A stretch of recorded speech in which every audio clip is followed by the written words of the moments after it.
As we just heard, the latest revelation from the 23-page report commissioned by Ohio State is that Tom Herman, who was an assistant coach under Meyer, was with Zach Smith at the strip club in Florida when the two traveled on a recruiting trip. Now, this is key.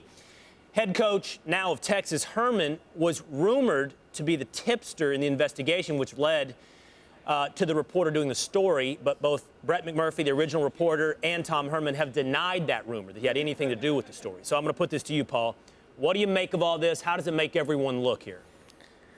Well, I mean, I think it really comes down to your view of strip clubs, but the idea of a couple of football coaches and high school coaches going to a strip club doesn't really shock me, having covered the sport for a long time. Now, in some parts of the country, maybe it will resonate poorly, but I don't think it's really that big of a deal. It doesn't change the story. The fact that Ohio State released this, I think, shows the pettiness of this school trying to assassinate the character of Tom Herman, who has absolutely nothing to do with Urban Meyer. In fact, I frankly think Urban Meyer owes Tom Herman the national championship, because if Herman was not on that staff and if he hadn't dealt with Cardell Jones the way he did after the first two quarterbacks were injured, I'm not sure Urban Meyer would have that national championship at Ohio State. So, Paul, what is the lasting effect on all of this? At the end of the year, when we look back at this season for Ohio State, what is the effect? Well, I think that's the big unknown. I happen to believe, it's just an opinion, and that's all we have right now, is that Urban Meyer has been damaged by this a lot. I think it will continue, and I just don't think you can repair the relationship. Yes, he may still have a great football team this season. In fact, he has enormous talent, as much as anyone, including Alabama and Clemson, but can he overcome all this? I mean, you saw the press conference a week ago tonight. He sat there with the AD and the president, and the body language was just downright horrifying.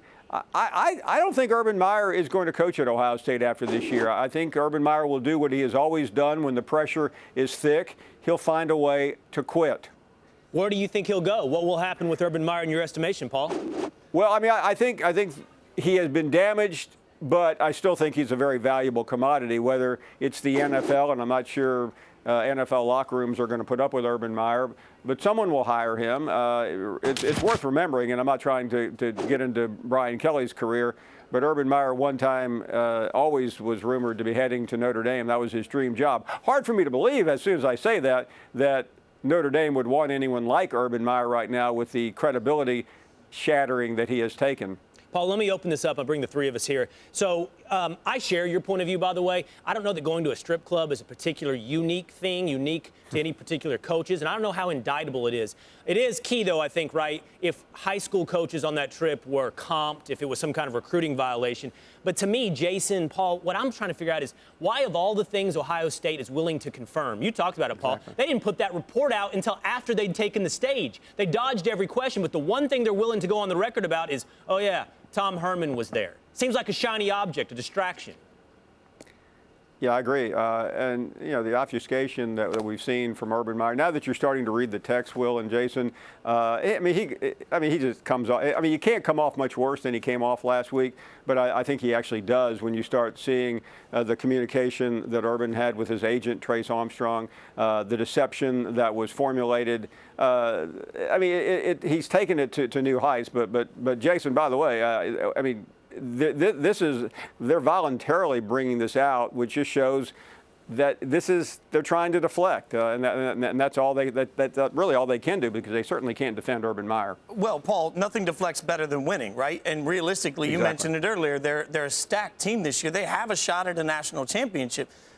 This isn't a should or could question, it's a would. Would a national championship make all of this forgotten for Ohio State? Sure. We've all seen it too many times before that winning will make you forget pretty much anything, especially in college sports. Pro sports is a little bit different because no one really cares much about integrity there anyway, but they at least act like they do in college, because you have college presidents stand up and recite the importance of all the things that college football fans don't care one bit about. So I think winning a title would certainly create that, but again, you don't know what's going on inside that locker room. Yeah, they're bringing players out, and they're all talking about meeting with Coach Meyer last week. I mean, he's their coach. He recruited all these guys. I mean, what do you expect a player to say? What do you expect the interim head coach to say? I mean, all of that is nonsensical right now.